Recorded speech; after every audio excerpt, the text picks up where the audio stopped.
அவள் வேகமாக தாத்தா அருகில் சென்று, தாத்தா அது என்று வேதிகா பேச ஆரம்பிக்க, நான் கீழே டைனிங் ஹால்ல இருக்கேன், நீ சீக்கிரம் கிளம்பி வா, ஒரு முக்கியமான விஷயம் பேசணும் என்று கூறி வேகமாக அங்கிருந்து சென்று விட்டார் அதியமான். வேதிகா கோபமாக திரும்பி சர்வாவை முறைத்தாள். தனக்கு கிஸ் கொடுத்த சர்வாவை வேதிகா என்ன செய்ய போகிறாள்? வேதிகாவும் சர்வாவும் கிஸ் அடித்துக் கொண்டிருப்பதை பார்த்த அதியமான், ஓ சாரி, தப்பான நேரத்தில் வந்துட்டேன். வேதிகா, ஒரு முக்கியமான விஷயத்தை பத்தி உன்கிட்ட பேசணும். எனக்கு இன்னைக்கு அர்ஜென்ட்டா ஒரு அப்பாயின்மெண்ட் இருக்கு, அதுக்கு நீயும் என் கூட வரணும். நான் கீழே டைனிங் ஹாலில் வெயிட் பண்றேன், நீ கொஞ்சம் சீக்கிரம் வா என்று வேக வேகமாக கூறிவிட்டு அங்கிருந்து சென்றிருக்க, சர்வாவோ கடவுளே கடவுளே கடவுளே என்ற அதே அதிர்ச்சியில் இருந்தான். முதல் தடவை சர்வாவையும் அவளையும் ஒன்றாக பார்த்ததிலிருந்து அதியமான் மொத்தமாகவே வேதிகாவை வெறுத்திருந்தார். எந்த முக்கியமான பிசினஸ் விஷயங்களையும் அவளோடு டிஸ்கஸ் செய்வதில்லை. அவளே அதை பற்றி விசாரித்தால் கூட பெரிதாக அவளிடம் அதை பற்றி எதுவும் பேச மாட்டார். ஆனால் இன்று அவராகவே அழைத்திருப்பது வேதிகாவிற்கு சந்தோஷத்தையும் ஆச்சரியத்தையும் கொடுத்தது. தாத்தா எப்படி இவ்வளோ சீக்கிரம் மனசு மாறினாரு என்றுதான் யோசித்துக் கொண்டிருந்தாள். அப்போது அருகில் வந்த சர்வா, என்ன மன்னிச்சிட வேதிகா, அது ஏதோ தெரியாம நடந்து போச்சு நாம் என்று உளர, அவன் குரலை கேட்டதும் மீண்டும் அவளுக்கு கோபத்தில் முகம் சிவந்தது. ராஸ்கல், எவ்வளோ தைரியம் இருந்தா எனக்கே கிஸ் கொடுப்ப என்று கோபத்தில் அவன் சட்டையை பிடித்து, நீ என்ன பண்ணாலும் நான் எதுவும் செய்ய மாட்டேன்னு நினைச்சிட்டேல, உன்ன என்று அவனை திட்டிக்கொண்டே போனவள் தாத்தா அழைத்தது ஞாபகம் வந்ததும், உன்னை அப்புறமா வச்சுக்கிறேன் என்று கூறி வேகமாக குளியலறைக்குள் சென்று விட்டாள். ஆள் ரொம்ப உக்கிரமா இருக்காளே, வெளியே என்ன செய்ய போறாளோ என்று யோசித்த சர்வா அவசரமாக சர்வன்ட்ஸ் ரூமில் இருந்த பாத்ரூமை பயன்படுத்திவிட்டு நேராக டைனிங் டேபிளை நோக்கிச் சென்றான். அவன் அமர்ந்து சாப்பிட ஆரம்பிக்க சிறிது நேரத்தில் வேதிகாவும் அங்கு வந்து சேர்ந்தாள். தாத்தாவின் அருகில் அமர்ந்தவள், என்னமோ முக்கியமா பேசணும்னு சொன்னீங்களே, என்ன விஷயம் தாத்தா என்று கேட்க, நீ விக்ரமன் கம்பெனியோட டீலை ஃபைனலைஸ் பண்ணி வச்சிருந்தேல, அதுக்காக இன்னைக்கு வர சொல்லியிருக்காங்க. கம்பெனியோட ரெப்ரசன்டேட்டிவா நீதான் இருக்கணும்னு அவங்க ஆபீஸ்ல இருந்து சொல்லி அனுப்பியிருக்காங்க. அதனால இந்த கான்ட்ராக்ட் வேணும்னா நீ என் கூட வரணும் என்று அதியமான் சொல்லிக் கொண்டிருக்க, சர்வா முகத்தில் லேசான புன்னகை. இவை அனைத்துமே சர்வாவின் ஏற்பாடுதான். அவன் சொன்ன அனைத்தையும் விக்ரமன் சரியாக செய்திருந்தார். எப்படியாவது மீண்டும் வேதிகாவின் செல்வாக்கை அந்த குடும்பத்தில் அதிகரிக்க வைக்க வேண்டும் என்றுதான் சர்வா இந்த ஏற்பாட்டை செய்திருந்தான். அதியமான் சொன்னதை கேட்ட அம்பிகா, இதை விட்டா நல்ல சான்ஸ் கிடைக்காது, உடனே சரின்னு சொல்லு என்று வேதிகாவிடம் கூற, அவளும் உடனே, இதுல என்ன இருக்கு தாத்தா, நம்ம சேர்ந்து போலாம், நான் என்னோட கார்ல வரவா இல்ல நம்ம எல்லாரும் சேர்ந்து போலாமா என்று உற்சாகத்துடன் கேட்டாள். அவளது சிரித்த முகத்தை பார்த்து சர்வாவிற்கு மிகவும் மகிழ்ச்சியாக இருந்தது. நாம போகும்போது தனித்தனியா போய்க்கலாம், அதுக்கப்புறம் எனக்கு வெளியில போற வேலை இருக்கு, நீயும் ஆபீஸ்க்கு போகணும் இல்ல என்று கூறி அதியமான் சாப்பிட்டு முடித்து எழுந்திருக்க, வேதிகாவும் உடனே அவர் பின்னால் கிளம்பினாள். அனைத்தையும் வேடிக்கை பார்ப்பது போல அமைதியாக பார்த்து கொண்டிருந்தான் சர்வா. அவர்கள் சென்ற பிறகு டேபிளை சுத்தம் செய்த அந்த வீட்டு வேலைக்காரர்கள் இருவர் சர்வாவை மதிக்காமல் முகத்தை திருப்பிக் கொண்டு சென்றனர். அங்கிருக்கும் எல்லாருக்கும் மரியாதை கொடுப்பவர்கள் சர்வாவை ஒரு ஆளாக கூட மதிக்கவில்லை. கூடவே அவனை கடந்து பின்னால் சென்றதும் இருவரும் அவனை பார்த்து ஏதோ கிசுகிசுக்க ஆரம்பித்தனர்.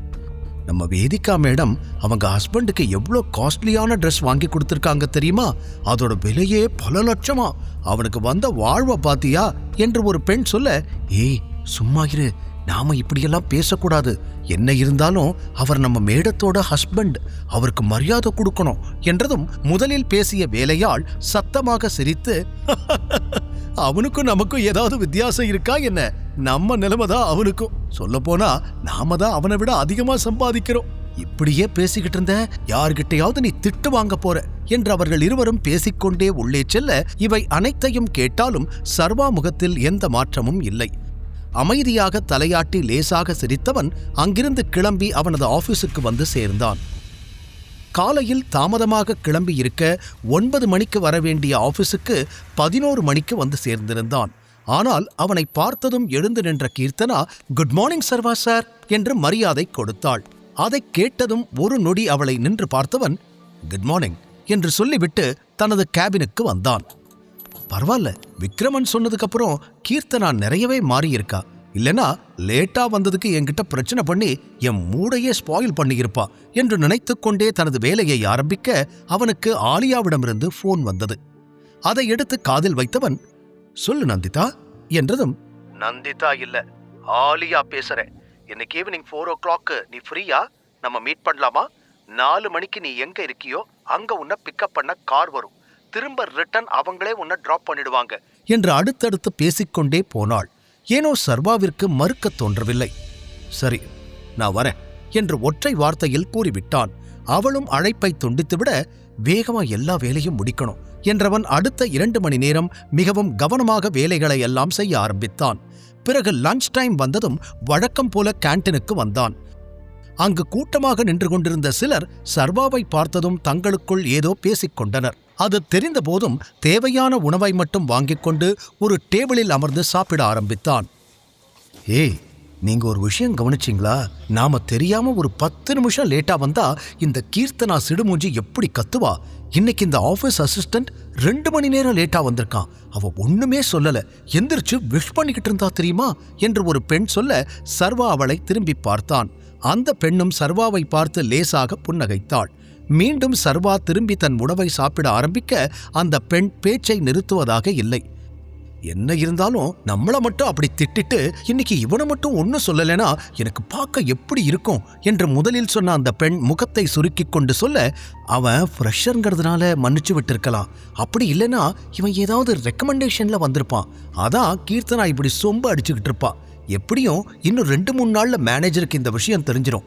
அதுக்கப்புறம் அவர் பார்த்துக்குவாரு, நீ ஃப்ரீயா விடுடி என்றான் ஒரு இளைஞன். எவ்வளோ பெரிய ரெக்கமெண்டேஷனா இருந்தாலும் அவன் வெறும் ஆஃபீஸ் அசிஸ்டன்ட் தானே, நம்மள மாதிரி ஒரு எம்ப்ளாயி கூட அவன் கிடையாது. அவனுக்கு இவ்வளோ சலுகை எதுக்கு? அதுதான் இப்ப என்னோட கேள்வி என்று அந்த கூட்டம் சர்வாவை பற்றியே மீண்டும் மீண்டும் பேசிக் கொண்டிருந்தது.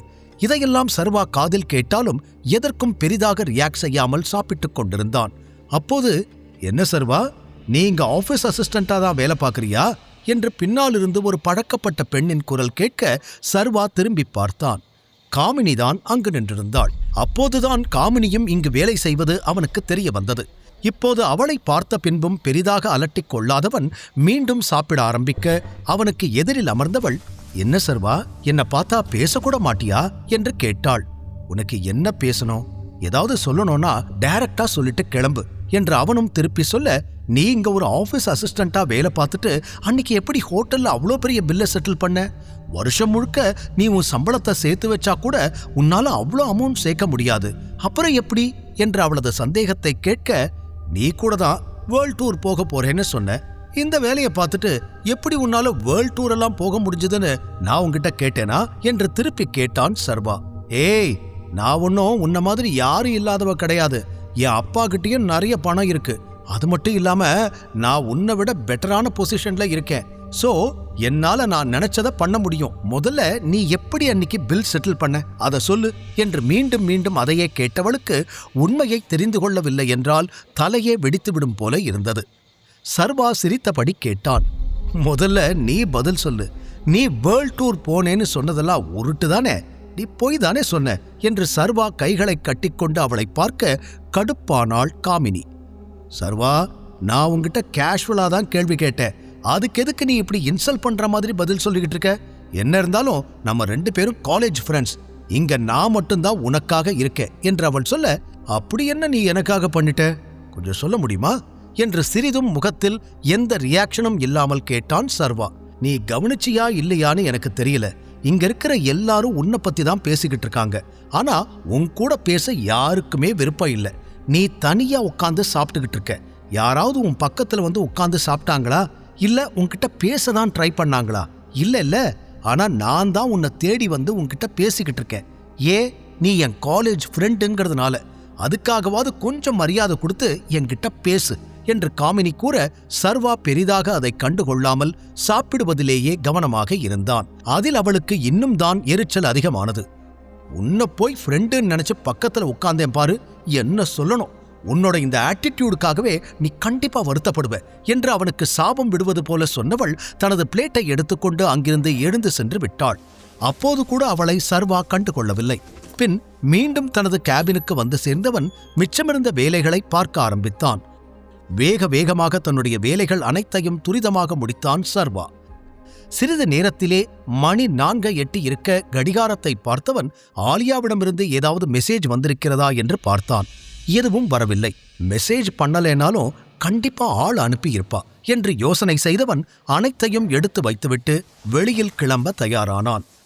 சர்வா லாபி அருகில் வந்து லிப்டுக்காக காத்து கொண்டிருக்க சிலர் அங்கு அவனையே பார்த்து கொண்டிருப்பதையும் அவனை பற்றி பேசுவதையும் கவனித்தான். ஆனால் அதை பெரிதாக கண்டுகொள்ளவில்லை. ஆனால் அவனை தடுத்து நிறுத்தும் விதமாக திடீரென ஒரு குரல் கேட்க ஒரு நொடி நின்றான் சர்வா. உங்களுக்கு சர்வாவோட ஹிஸ்டரி தெரியுமா? ரொம்ப கேவலமான கதை தான் அவனது.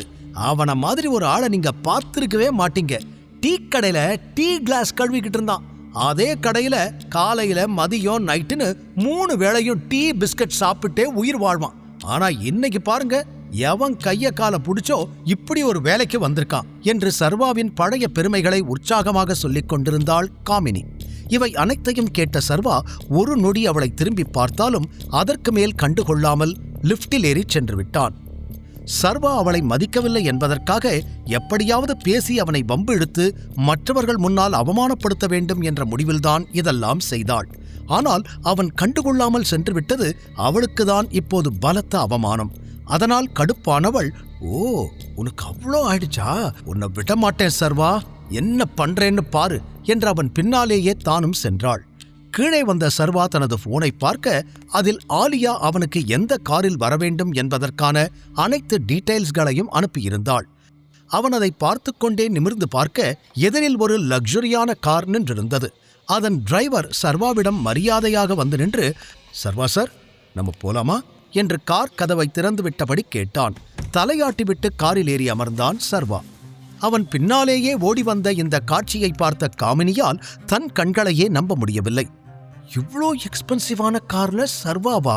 அதுவும் டிரைவர் இவனுக்கு கார் கதவெல்லாம் திறந்து விடுறான் என்ற அதிர்ச்சியில் உறைந்தே நின்றாள். அவன் காரில் ஏறியதும், சார், பாட்டு ஏதாவது போடவா என்று டிரைவர் கேட்க சர்வா தலையசைத்தான். இப்ப நம்ம எங்க போறோம்? ஆலியாஸ் பாரடைஸ் என்றதும் சர்வா மெலிதாக சிரித்தான். கார் கிளம்பியது. இவை அனைத்தையும் பார்த்து கொண்டிருந்த காமினியின் காதிலிருந்து புகையும் கிளம்பியது. தன்னை வாய்ப்பிழந்து ஆச்சரியத்தோடு பார்க்கும் காமினியின் பார்வை சர்வாவிற்கும் ஒரு கெத்தை கொடுத்திருக்க வேண்டும். எனவே அவளை கண்டுகொள்ளாமல் அப்படியே சென்று விட்டான். ஏற்கனவே அவன் மீது இருந்த சந்தேகம் இப்போது காமினிக்கும் இன்னும் அதிகமானது. ஹோட்டல்ல 5 லட்சம் பில்ல செட்டில் பண்ணா, இப்போ எக்ஸ்பென்சிவான கார்ல போறான். முழு கதையையும் கேட்டு மகிழ பாக்கெட் FM ஆப்பை டவுன்லோட் செய்யுங்கள். லிங்க் டிஸ்கிரிப்ஷனில் கொடுக்கப்பட்டுள்ளது.